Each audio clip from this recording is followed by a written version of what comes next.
Hello, everyone, and welcome to the Jeffrey Epstein Show. I'm your host, Bobbycapucci, and this is Daily Drop number 193. We're going to go back to Santa Fe tonight, and we're going to talk a little bit more about Jeffrey Epstein's power and his influence within the state of New Mexico. Now, we know that he ran with very powerful people around the world, and it was no different within the state of New Mexico. He was very, very good friends with Bill Richardson, and we know that Virginia Roberts has directly implicated Bill Richardson as one of the men that she was trafficked to.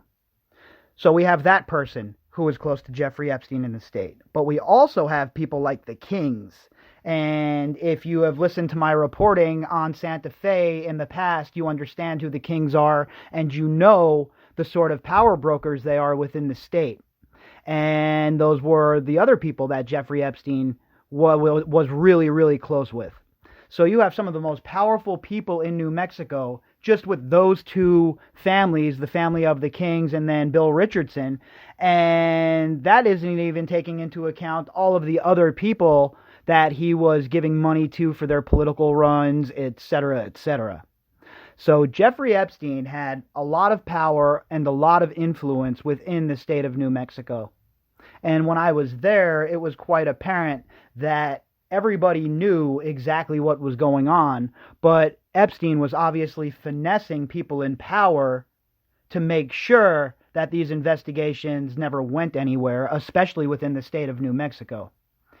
And during my trip to New Mexico and down to Santa Fe and the Zorro Ranch, I spoke with a source who is ex-law enforcement who was talking about this very thing, how Jeffrey Epstein really, really was finessing people in power in New Mexico and using his big bankroll and his clout to get things moving in a direction that was profitable and preferable to him. And my source was so sickened by it that they decided that they were no longer going to continue working in the capacity that they were working, and they changed careers. So, the state of New Mexico is one of those states that doesn't really get a good look ever, right? Especially in this case, this New Mexico area, the Zorro Ranch, should have been raided. Who knows what sort of evidence was in there that has been removed, and who knows just how many girls were abused at this ranch, because it is the perfect place for people like this to operate out of. It is desolation on all sides. His only neighbors are the Kings, who I just talked about, a very powerful family in New Mexico, and who Epstein, in fact, bought the land for the Zorro Ranch. He bought the land from them. So you have them, you have Tom Ford. Those are the neighbors pretty much. And for miles and miles and miles in every direction, all you have is desert. And who knows what story is really told within those walls. Who knows what really occurred within those walls? And we don't know because there hasn't been a proper investigation. The authorities in New Mexico said that they've turned over information and evidence to investigators in New York, and while I think it's good that they share evidence in a case like this, I think it's important. I just wonder why the local authorities and the Attorney General of the state hasn't initiated his own investigation and started shaking bushes and kicking in doors. You would think that if it was a situation like this occurring and you were in the position of being the Attorney General or somebody who could initiate an investigation, you would want to do that to uphold the integrity of your state and your jurisdiction. But I guess that doesn't mean anything to the authorities in New Mexico. So let's jump into this article, and it was published in the Santa Fe New Mexican, and the author is Milan Simonich, and the headline: Tax records show Jeffrey Epstein's power and influence. In a life of wealth, sex crimes, and deal-making, Jeffrey Epstein commanded attention. Yeah, attention from everybody, authorities, etc., right? Jeffrey Epstein was the kind of guy that you look at what he was involved in, right? You look at how long and how brazen he was in his operation. And when you have all of the facts in this case, as we know them, everything that has been presented so far, and you look at the big picture here, it's laughable that people could say they had no idea what this guy was up to. I mean, come on. So did his 7,759 acre Zorro Ranch in Santa Fe County. 8 months after Epstein hanged himself, allegedly, in a jail cell after being charged with sex trafficking of girls in New York and Florida, the ranch remains controversial. For sure. And this is what I was just talking about in the opening of the show.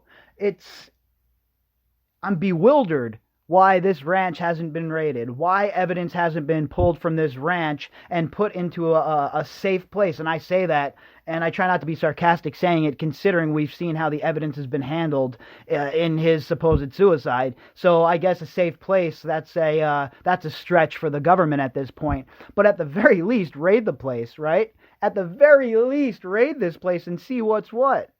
But nope, we haven't seen any of that. I guess no crimes were committed at the Zorro Ranch, folks. I guess there's nothing to see at the Zorro Ranch. Its centerpiece is a hilltop mansion covering 26,700 square feet. It contains 4 of the 26 bedrooms distributed throughout a compound. The rest are spread across 7 more dwellings, according to Santa Fe County tax records. Well, when I was there, from the gate, you could see a complex there was a yellow building, a building that was modeled after a firehouse, I believe, and some other various complexes that were used to house workers, etc., etc. But you couldn't see the mansion from the front gate where I was at.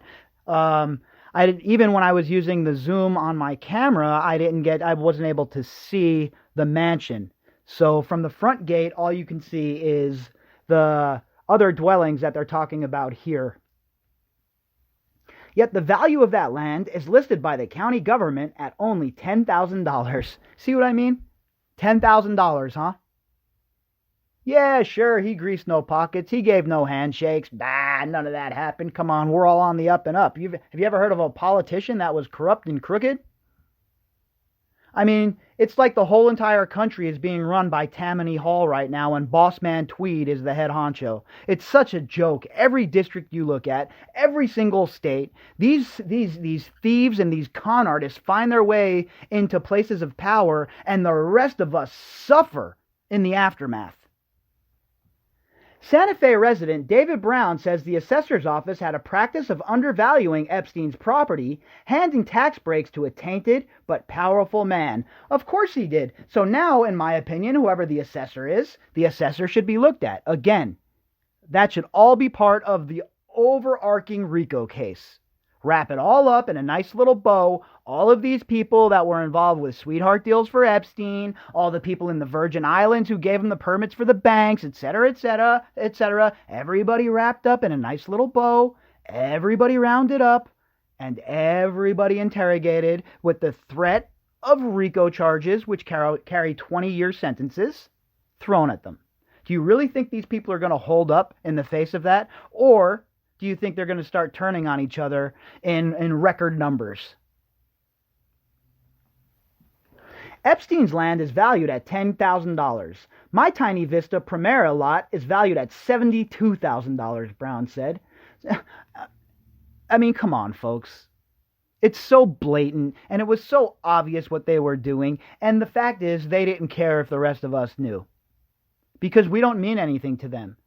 We're less than shit on the shoe to these people. These people are so incredibly warped in their way of thinking and how they go about their lives that literally people like you and I mean nothing to them. Santa Fe County Assessor Gus Martinez told me Brown's comparison is statistically correct but deceptive. Oh, of course, there's always a but in there, right? The assessor always has to come out and say, well, wait a minute, it's not as bad as it looks. We're not as horrible as we look in this case, and here's why. And they'll run into some BS excuse, and we're about to hear that now. You've got to look at the total value of the property, Martinez said. Brown and I have done that. The assessor last year valued the structure on Epstein's ranch at $15.68 million. Agricultural land was worth another $40,819. Altogether, that gave Epstein's ranch a value of $15.74 million. His real estate taxes for 2019 were $109,577. Martinez said the ranch's value and taxes are projected to increase a bit this year, even with the coronavirus pandemic devastating the economy. Brown isn't appeased by the assessor's explanation. Look, in situations like this, why should an ordinary citizen not ask questions? Why should an ordinary citizen who knows he's getting jobbed when he looks at his land value and Epstein's land value and then looks at the numbers, he knows he's getting robbed and jobbed by the state, while a convicted sex offender, a human trafficker, was again getting hooked up? Another rich person on a sweetheart deal, folks. In 2010, with the country in a recession, Epstein's ranch had a value of almost $20 million. For tax purposes, the valuation dropped by $5 million in succeeding years before starting a slight climb. Brown's theory is that Epstein's power and political connections kept the ranch from receiving much attention or a property tax bill. And you find that way out to left field as something that couldn't occur? Considering what we know about Epstein, considering we know how he was quick to get into the ear of local politicians and throw them dough for their re-election campaigns and for charities and money on the side, probably. I mean, we saw it with scientists. I would think that Jeffrey Epstein would probably be delivering money on the side to some politicians as well. Epstein in 1993 bought land in Stanley for what would become his ranch. The seller was Bruce King, who was New Mexico's sitting governor and one of the state's legendary politicians. King, a Democrat, served longer as governor than anyone in New Mexico history. He held the office for 12 years. And again, it just shines a light on the sort of company Jeffrey Epstein kept in places like Santa Fe. Bruce King was a power player, folks. 12 years as the governor? That's a big deal. That's a big card to have in your pocket, right? That's a big card for you to drive around with in your pocket in case shit goes south. A direct line to Mr. King? A direct line to Mr. Richardson? A direct line to Donald Trump? A direct line to Bill Clinton? You catch my drift yet, folks? You see where we're going with this? Epstein, who made millions managing a hedge fund, allegedly, didn't have the calloused hands of a rancher. That's the understatement of the year, huh? The calloused hands of a rancher. Guy never did a day's real work in his life, I'm guessing.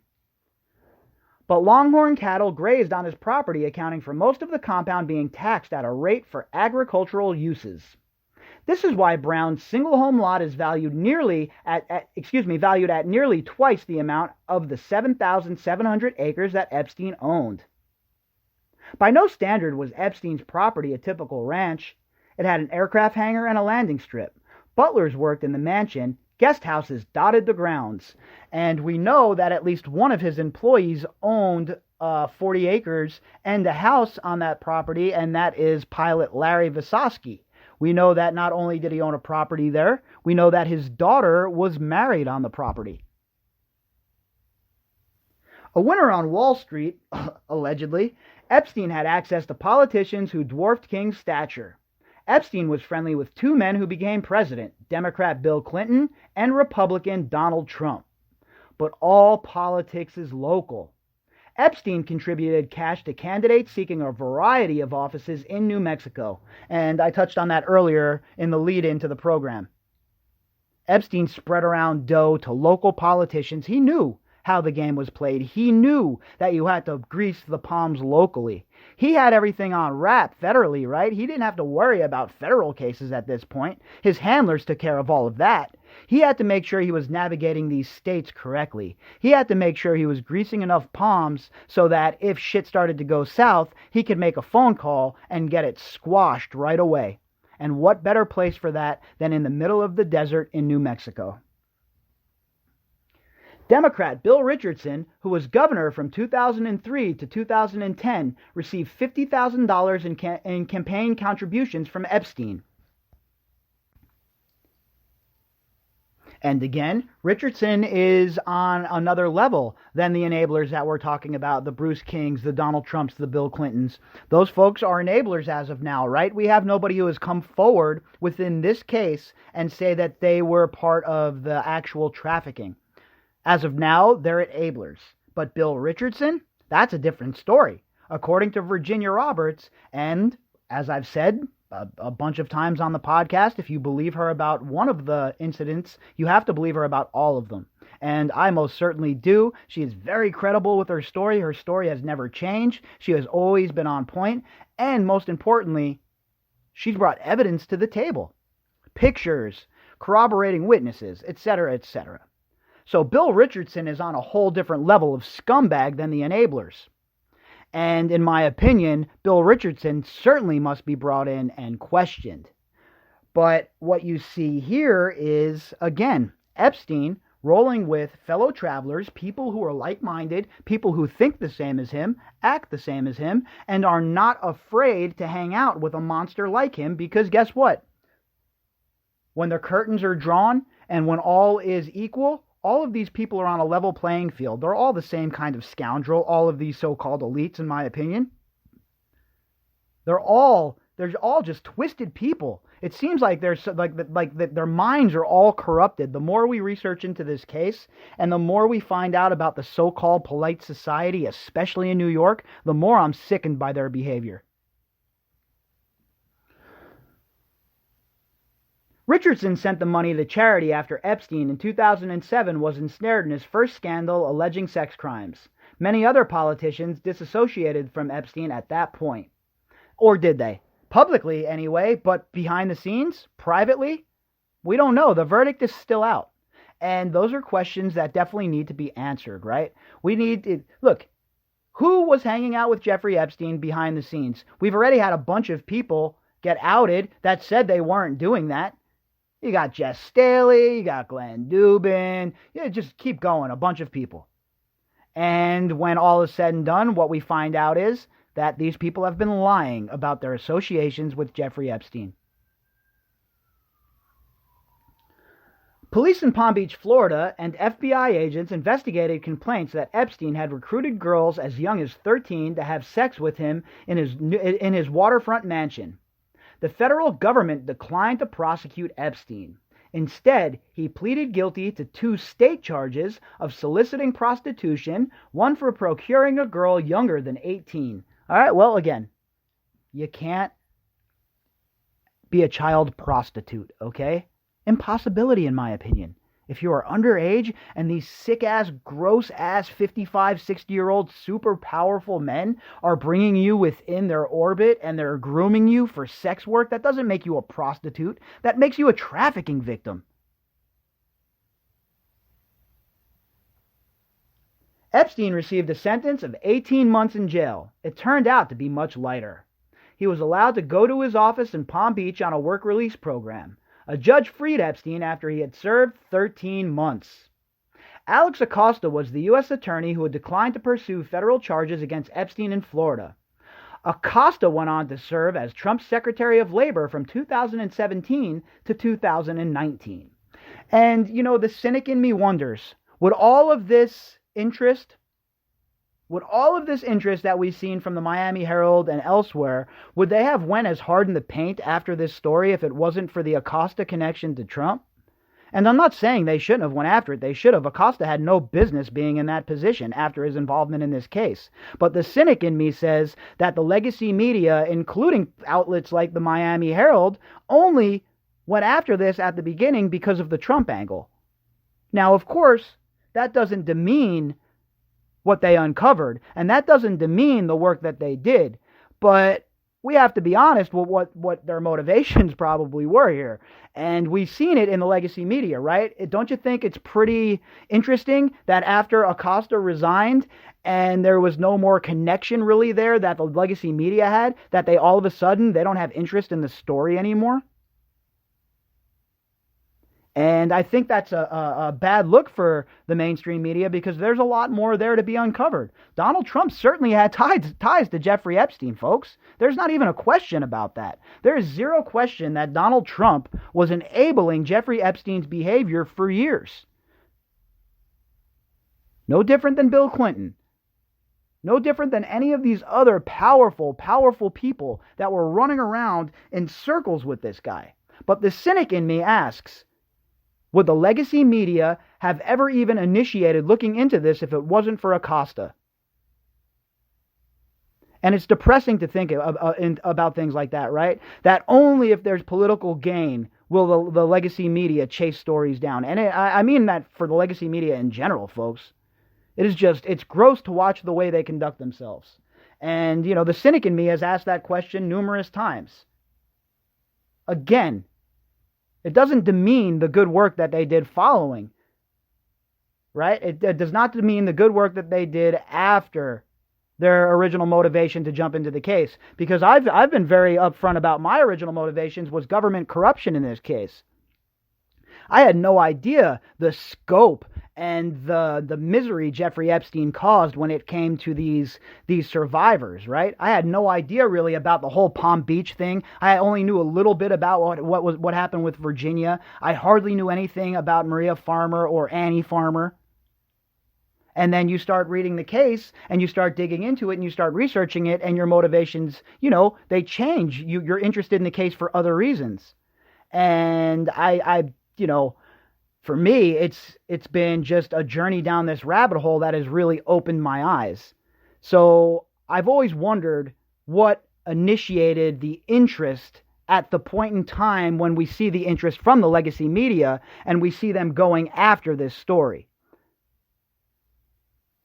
It just always made me wonder, as I've looked back on the case now, as it's unfolded and we've had some time to look back on it, I hope that the legacy media wakes up one day and they understand that this is not about politics, this case, and it's not about a gotcha moment. These are real people, these girls that lived through this. These aren't just names on a page. These aren't just, people to use as a political football to try and score points for your tribe. These are real people with dreams and goals, and they had their lives pretty much snatched from them. So I just hope that the legacy media one day wakes up and understands just what is at stake when it comes to stories like this. On becoming a cabinet secretary, Acosta would say the case against Epstein was not airtight. The Florida plea bargain at least labeled Epstein as a sex offender, Acosta said. And also remember what Acosta said. He said that he was told by intelligence that it was hands off, that Epstein was above his pay grade, basically. So let's remember that part too. Federal prosecutors last July brought a new round of sex trafficking charges against Epstein. They accused him of preying on teenage girls in Florida and New York. Epstein said all his sexual encounters were consensual, and he believed his partners were at least 18. Yeah, okay, absolute lie. No jury heard the evidence. Epstein, 66, killed himself before the case could proceed. Allegedly. Epstein was never accused of committing crimes in New Mexico. I mean, really? Yes, he was. Yes, he was. But the allegations against him in the East refocused attention on his ranch and what might have happened there. Come on. There is zero chance that Epstein and his buddies weren't up to all sorts of disgusting behavior on that ranch. To act like there are no allegations of misdeeds on that ranch is just wow. Wow, wow, wow. Martinez, the assessor, says Epstein's money and influence didn't matter in New Mexico. No, New Mexico is just on the up and up, right? No, that would never matter in New Mexico. We have some of the greatest politicians ever from New Mexico. I mean, Bill Richardson's such an upstanding guy. Come on, really? Setting the value of Epstein's property was difficult from the start, the assessor added. There was not a house that big in the state of New Mexico. We had nothing to compare it to, the assessor said. More excuses. You're paid to make that decision, buddy. You're paid to make sure that that decision is made. Well, nobody wants to hear, well, there was nothing to compare it to. Well, then you set the market, you set the price line. That's your gig, bro. At one point, Epstein protested the taxable value of his ranch and mansion as excessive. This lessened his tax burden. Martinez told of other factors that worked in favor of Epstein. His mansion showed wear, such as cracking walls, and dropped the value. After the reduction, state law was an obstacle to raising Epstein's taxes, even as real estate prices escalated. Yeah, that's because the state laws. I know this is gonna come as a shock to all of you folks, right? I'm gonna really drop something on you right here. Okay, you ready? That's because all of the state politicians and the people who write the laws in the state, they're crooked too. So is it a shock to you that the laws are crooked and that the laws favor the rich? It shouldn't. They're the ones that write these rules. They're the ones that write the laws. So guess what? Just like a computer programmer who wants to access the program at some time, they'll write in a backdoor to their own law. Funny that, isn't it? Unless a property has been upgraded or expanded, taxes can increase no more than 3% annually. The dude did all kinds of upgrades on that property. This is just disgusting. We're doing work with our hands tied behind our back, Martinez said. To be sure, tax bills are insignificant compared to charges of a man preying on teenage girls. Epstein's suicide turned the case cold. He remains in a Florida cemetery. Most of what happened in New Mexico is buried with him. On that point, I do not agree. There are witnesses to what happened in New Mexico. There are a number of nameless girls who were assaulted in New Mexico. And there are people who definitely knew what Epstein was up to there, starting with Ghislaine Maxwell and the Core 4, for one. So instead of all of these excuses and all of this BS from the local politicians of New Mexico's version of Tammany Hall, why don't they get their asses in gear and do their job and initiate their own investigation within their state? Is that too much to ask from the people who are hired to do just that? I mean, I know it's asking for too much for them to pursue, a child sex trafficking ring that was conducting business within your state. I know that's a lot to ask you to do, and you have better things like, arresting people for having marijuana in their car or whatever. But, maybe, just maybe, you folks could get your shit together and initiate an investigation. That would be nice, right? Again, we see it in every state Epstein operated in, folks, in every place he was active. We see the absolute and utter corruption at the top. Wherever Epstein was involved, there is corruption to be sniffed out. And it's not even a question at this point that he was completely wetting the beak of every one of these local politicians that he could get in his atmosphere. It's not even a question. So why has this investigation not been initiated? What are they protecting? Who are they protecting within New Mexico? That's the question I'm asking. What do you folks think?